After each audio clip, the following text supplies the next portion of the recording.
What's up, fam? Welcome back to Speak English Slow. I'm Zoe, here to drop some life hacks to make your life less chaotic. And I'm Max, just doing the chill part here while Zoe carries the whole show. Okay, so did you know the average American spends 12 years of their life glued to their phone screen? Seriously, that's basically a whole side hustle. Right.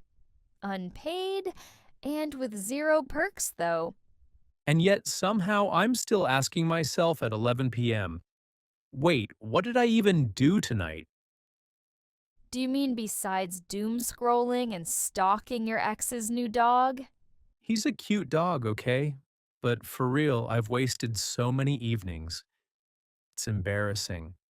That's why today we're breaking down why this happens and dropping 7 science backed, actually doable strategies to reclaim your evenings. Let's get into it. So, why are we always blowing our evenings? Are we broken? Nope, we're just human, and humans get decision fatigue. Come again? It's when your brain's done making choices after a long day of nonstop work. So by the end of the day, it just picks the easiest thing and avoids anything that feels like effort. Oh, that checks out. No wonder scrolling feels like a brain massage. And let's not forget the lovely work culture that totally erases the line between work and life. Ugh, I hate it. Sometimes, even when I want to do something productive, I just can't switch off work mode. Especially with remote work. Our brains never get a clean clock out moment. So true. My laptop's in the same room I eat dinner in. It's like my Outlook is judging my food choices. Ew, gross. But yes, if we don't signal work's over, our brains just stay in hustle mode or just crash. So who else do we blame?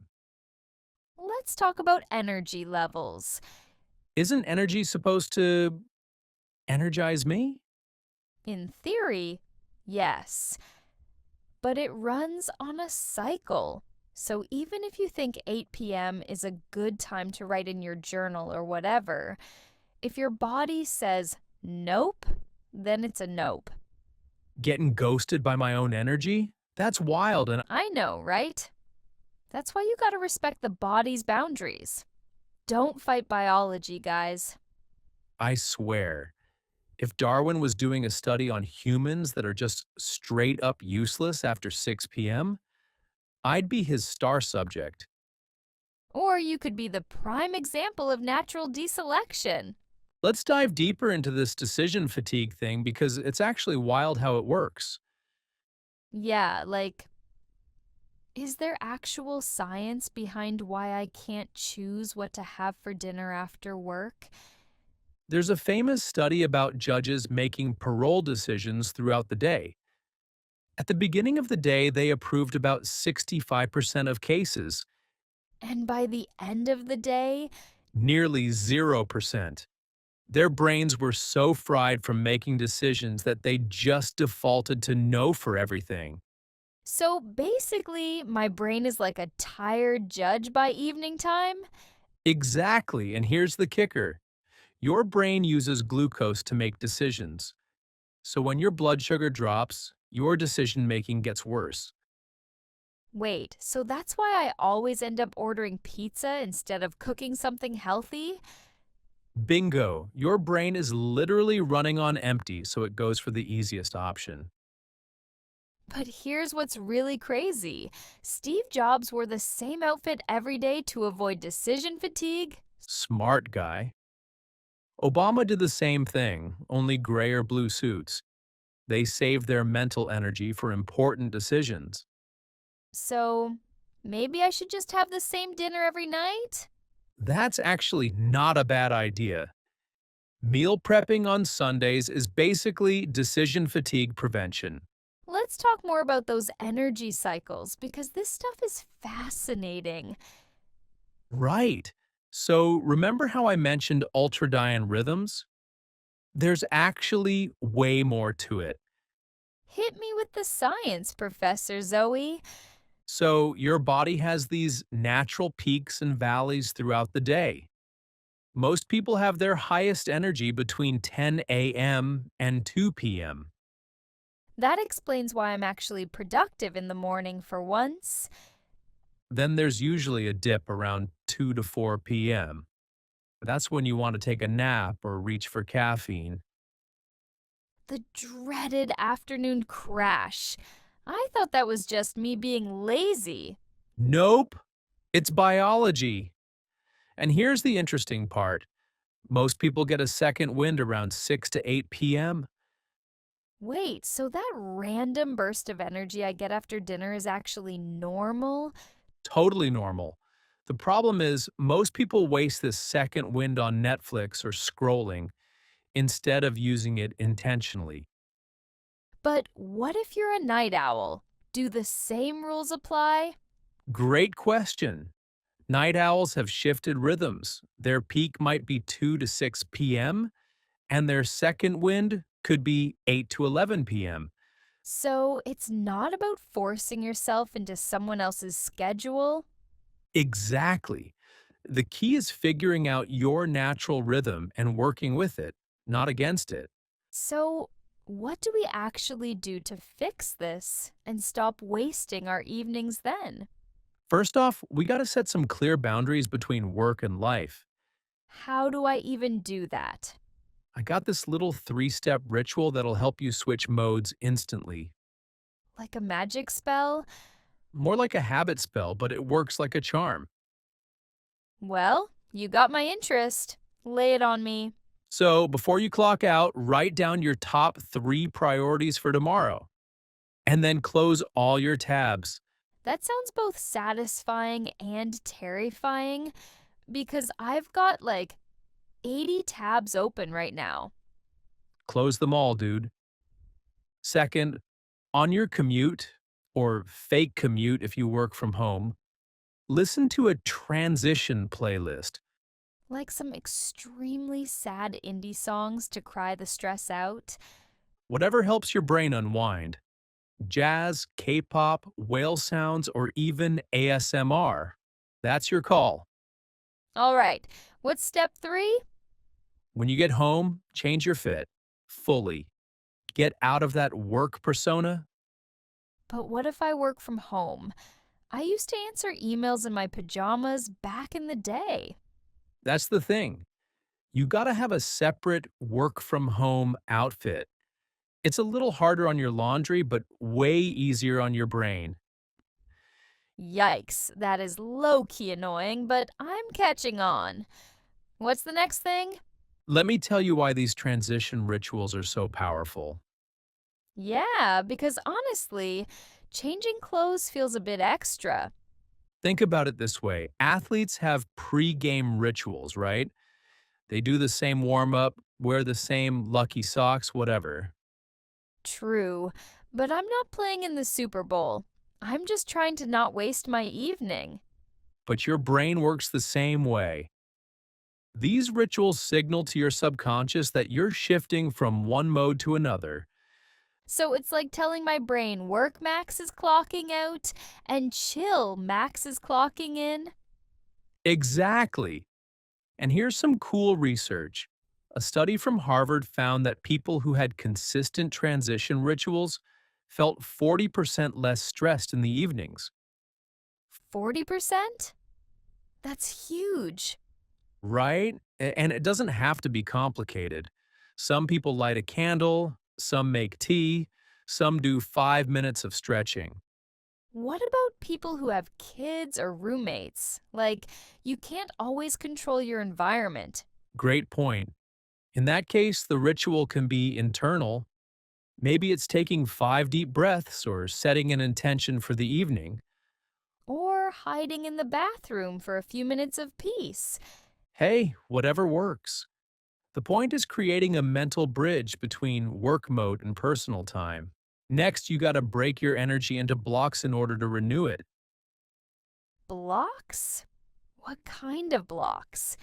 3 of them: recovery, activity, and decompression.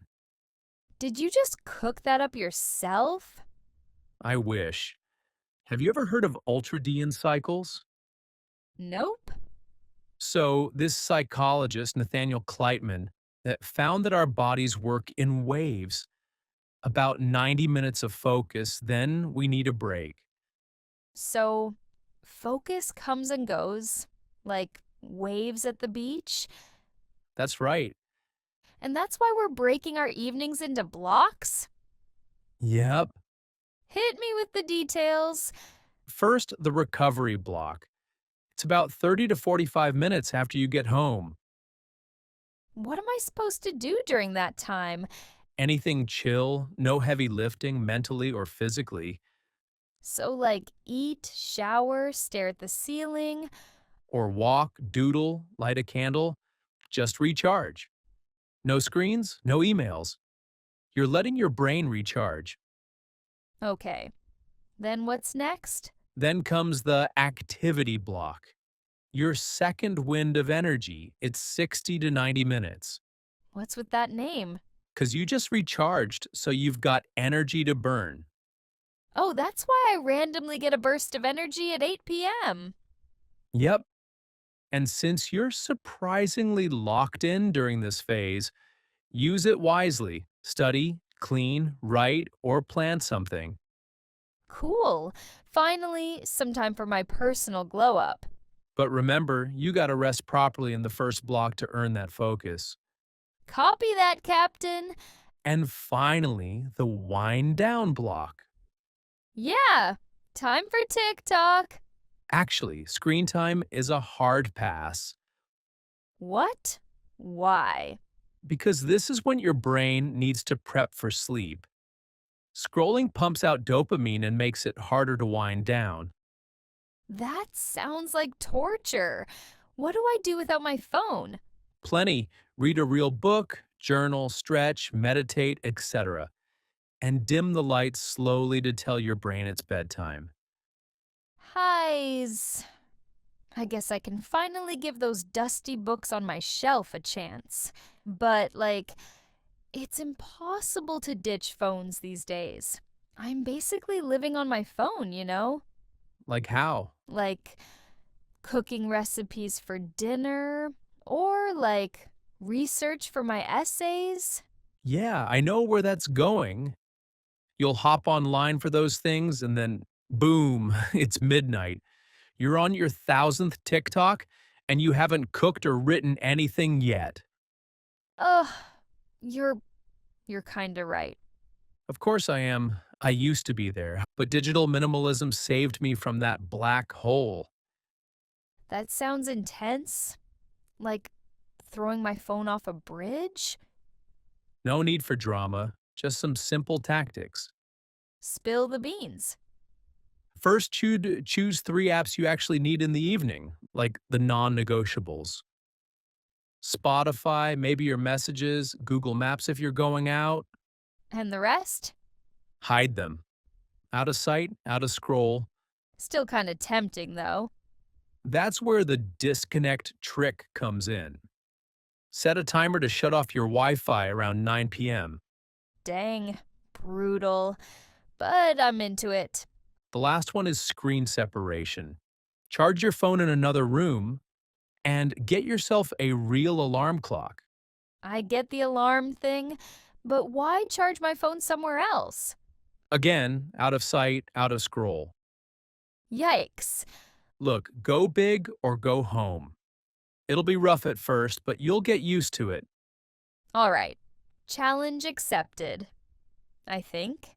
Let's talk about why phones are so addictive in the first place. Because understanding the enemy is half the battle. Oh, this is juicy. Lay it on me. So, tech companies literally hire neuroscientists and behavioral psychologists to make their apps more addictive. Wait, seriously? They're actually trying to get us hooked? Yep, there's something called persuasive design. They use the same principles that make gambling addictive. That's actually terrifying. How do they do it? Variable ratio reinforcement. You never know when you'll get that notification, like, or comment, so your brain keeps checking, hoping for that dopamine hit. It's like a slot machine. Exactly. And they use red notification badges because red triggers urgency in our brains.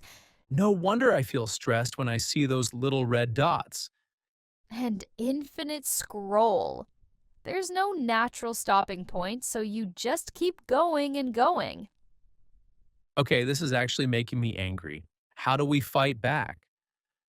First step is awareness. Now that you know these tricks, you can recognize when they're being used on you. And then, Turn off those red badges. Seriously, go into your settings right now and turn off all non essential notifications. what counts as essential? Calls, texts from family, maybe your work email if you absolutely have to. Everything else can wait. Honestly, I've accidentally done that a few times. No phone, no screen, nothing. But it still took me forever to fall asleep. I swear I counted like 10,000 sheep before I finally knocked out. Yeah, that's probably because your room just isn't vibing with your sleep routine. Wait, hold up.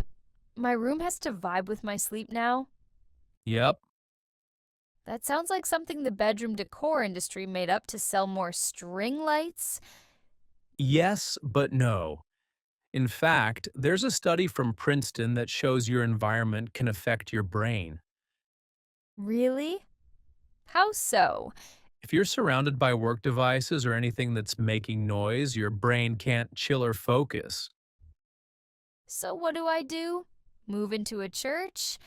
Nah, just make a calm zone for the evenings. How?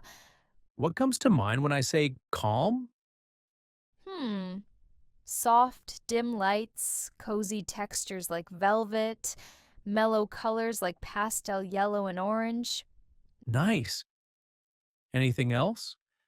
Maybe the smell of cinnamon or like fresh laundry, something homey. Perfect. Use all that to set up a little relaxation corner. Once your brain sees and smells those chill signals, it knows it's time to wind down. Like a spa? Yep, but way cheaper. Got it. But Zoe, even though I know I've got that 60 to 90-minute window to be productive, I still barely get anything done in the evenings. Why's that? Honestly, I just don't feel like starting. Well, in that case, you need the 10-minute rule. What's that? Some magic trick to get everything done in 10 minutes? Not quite, but it's the secret to tricking your brain into actually doing stuff. How does that even work? You tell yourself you'll do it for 10 minutes, then you can dip. And that actually works? Well, because your brain ain't scared of the task, it's scared of starting it. So I just lie to myself? Basically, yeah. But like in a productive way. Once you start, you usually keep going. Momentum does its thing. Makes sense. But now I've got another issue. What's the tea? What if the task takes longer than 90 minutes? Should I just skip the wind down part and keep working? That's where the Zygarnik effect comes in. Zyg was? It's when our brain keeps unfinished tasks active. So like mental tabs that I forgot to close? That's spot on. It keeps nudging you to go back and finish. So I leave a cliffhanger for myself. Yep, be your own Netflix show. But what if I forget what I was even doing the next day? The hack is to stop when you know exactly what the next step is. Ideally, something easy. Let me share some advanced techniques that productivity experts use. Oh, we're going pro now? Ever heard of temptation bundling? Sounds like something you'd do at a candy store.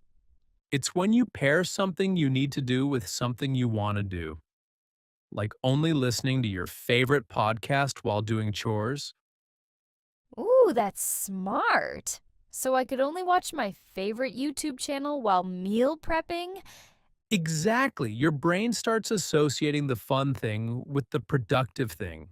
What about when you have multiple things you want to do in your evening block? That's where time boxing comes in. You assign specific time slots to different activities. Like 7 to 7:30 for reading, 7:30 to 8:15 for exercise? Yep. And here's the key. You stick to the time limits even if you're not done. But what if I'm in the zone and want to keep going? Controversial opinion, but stopping while you're ahead actually makes you more eager to start next time. That's like leaving a good party while you're still having fun. Exactly. You end on a high note instead of burning out. All right, Zoe, now it's time for a quick recap. Good idea. So today we talked about why it's hard to focus, Yep. We mentioned digital overload, like too many phone notifications. and stress and anxiety, which make our minds feel full and distracted. We also talked about how sleep plays a big role. If we don't rest, our brain gets foggy. Right. So here are 3 quick tips to help you focus better. 1. Turn off unnecessary notifications. Your brain will thank you. 2. Take short breaks and don't try to do everything at once. 3. Get good sleep and try a bedtime routine. And remember, don't be too hard on yourself. Everyone struggles to focus sometimes. That's true.